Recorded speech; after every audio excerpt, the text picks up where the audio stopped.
Au fil de sa promenade, le visiteur découvre les différentes étapes de la vie exceptionnelle de René Lévesque. Sa naissance à New Carlisle, petit village de Gaspésie, sa carrière de journaliste, quand il crée le Parti québécois et devient Premier ministre en 1976, le référendum sur l'indépendance du Québec en 1980 et son départ de la politique en 1985. Avant d'être un homme politique, René Lévesque a été grand reporter. Il a été correspondant de guerre au sein de l'armée américaine durant la Seconde Guerre mondiale. Il a aussi animé à Radio-Canada l'émission Point de mire. Jusqu'à sa mort, il a dit que ce qu'il était au fond de lui-même, ce qu'il était vraiment, c'était un journaliste et non pas un homme politique.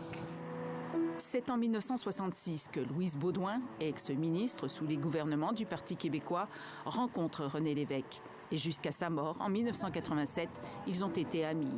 Elle l'a rejoint au sein du Parti québécois qu'il a fondé en 1968. C'est un visionnaire, c'est un bâtisseur, c'était vraiment... C'est pour ça que les Québécois, tant d'années après sa mort, l'aiment toujours autant. Car René Lévesque reste l'homme politique préféré des Québécois, 35 ans après sa mort. Il avait beaucoup de qualités. Des qualités de journaliste qui sont des qualités de communicateur. Il expliquait les choses, il se faisait comprendre.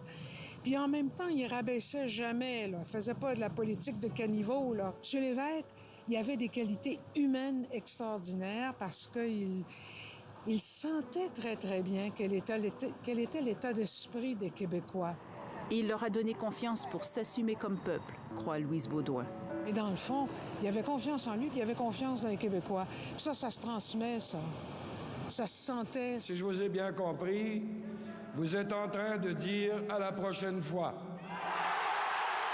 La défaite au référendum de 1980 sur l'indépendance du Québec et les divisions qui ont suivi au sein du Parti québécois, ce parti qu'il a fondé, ont brisé René Lévesque. Il quitte la politique en 1985 et succombe à une crise cardiaque 2 ans plus tard.